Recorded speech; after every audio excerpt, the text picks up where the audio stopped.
예, 반갑습니다. 아리안의 문영석입니다. 예, 오늘은 한 주 동안 신문을 다시 읽어보겠습니다.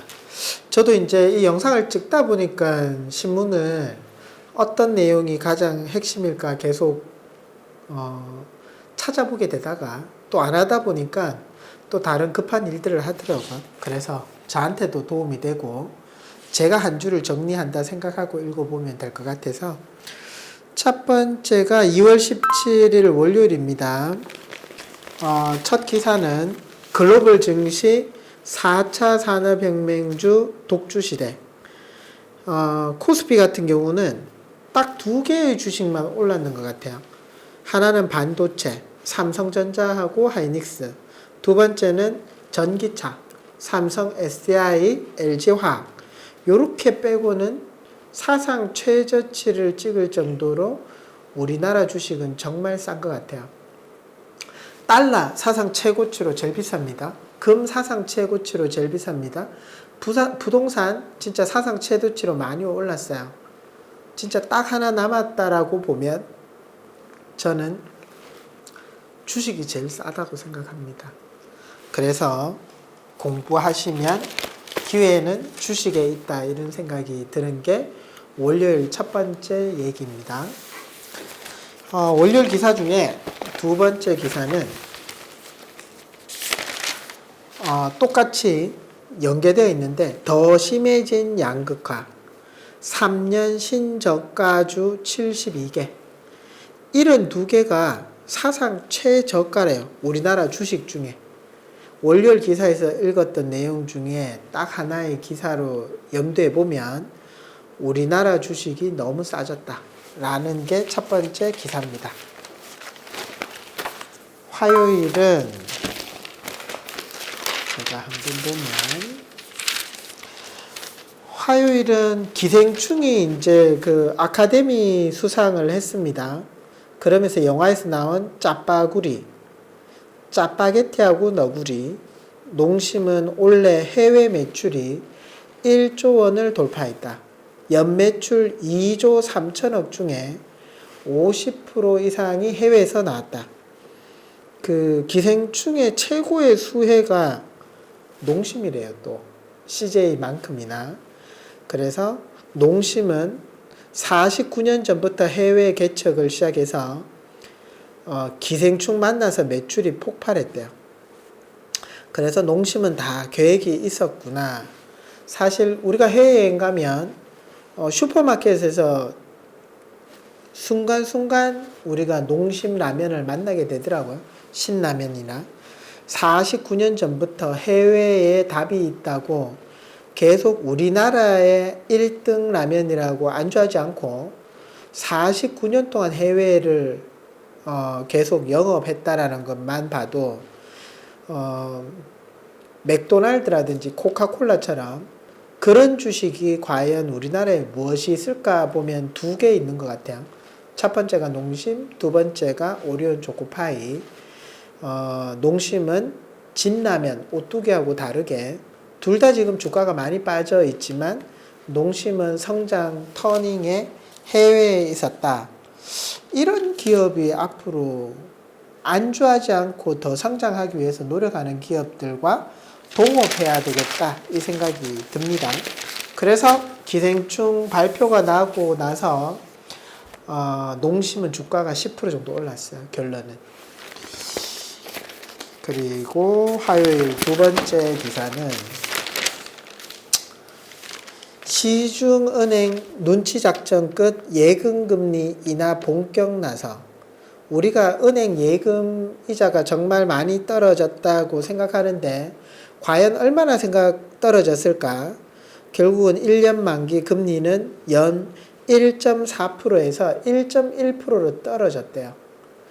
1억 원을 은행에 갖다 놓으면 100만 원이 채 안 되는 거죠. 아닌가?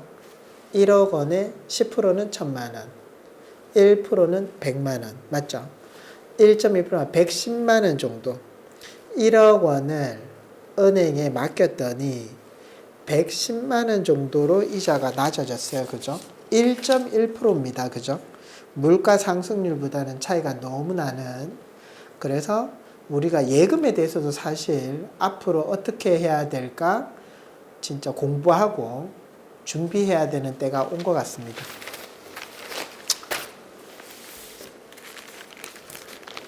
예. 수요일은 제가 아무리 봐도 괜찮은 기사가 없어서 목요일로 바로 넘어갑니다. 목요일은 저도 사실은 처음에 주식을 배울 때 워렌 버핏처럼 멋있는 투자를 하고 싶다.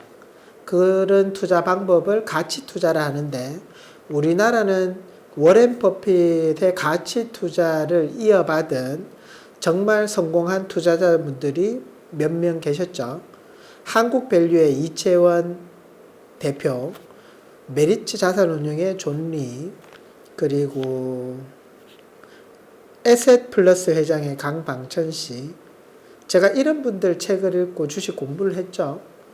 이 가치라는 게 결국은 우리 IT 이렇게 빨리 올라가는 속도가 아니라 옛날 굴뚝사 위주의 투자 방법이었어요. 최근 몇 년 동안 이 가치 투자자들의 수익률이 별로 좋지 못했었고요. 오늘 기사에서는 이렇게 났습니다. 가치 투자 간판들 운용 일선서 물러나 2세대 무대 전면에 나섰다.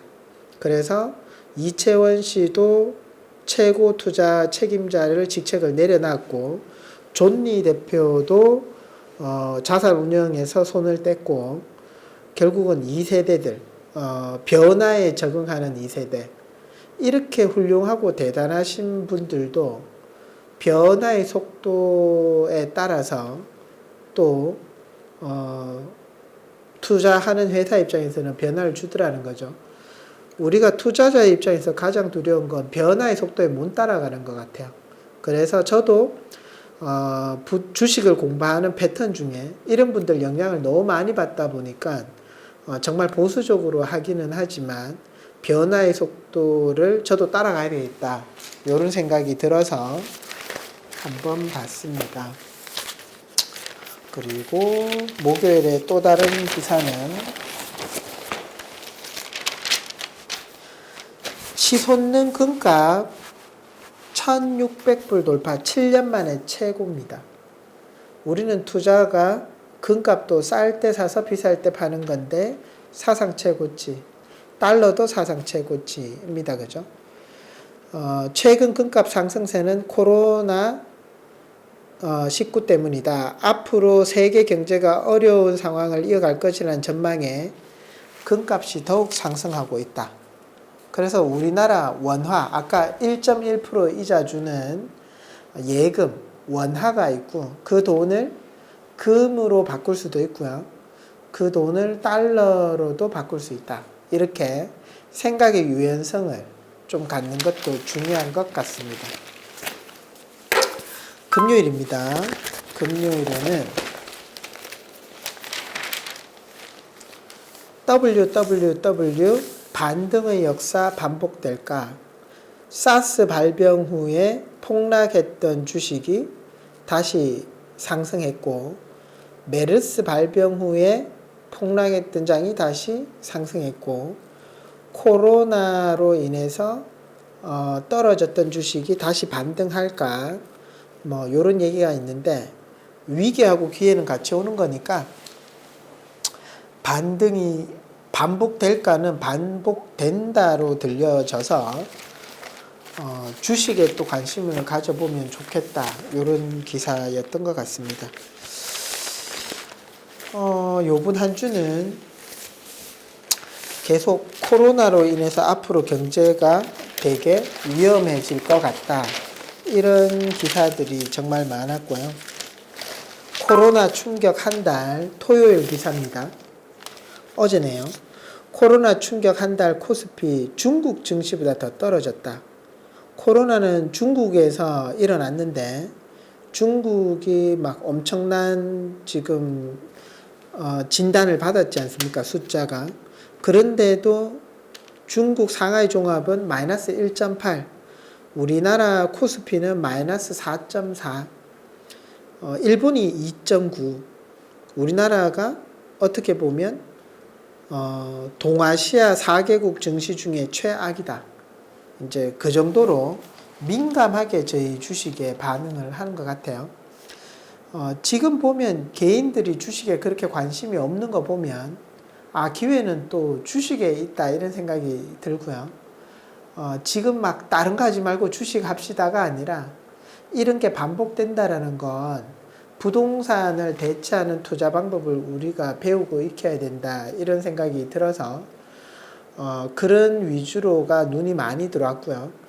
대다수 일주일 동안 나온 얘기는 코로나 얘기였었고 그리고 다른 것보다는 뭐 부동산 같은 경우는 지금 좀 과열 국민에 와 있는 것 같아서 그런 위주로 기사들을 한번 뽑아봤습니다. 준비된 자만이 기회가 왔을 때 잡을 수 있을 것 같아요. 준비가 늦으면 기회가 왔을 때 기회를 잡지 못하니까 신문 읽고 공부를 주식을 조금이라도 해보는 시간을 가졌으면 좋겠습니다. 오늘은 여기까지 하겠습니다. 수고하셨습니다.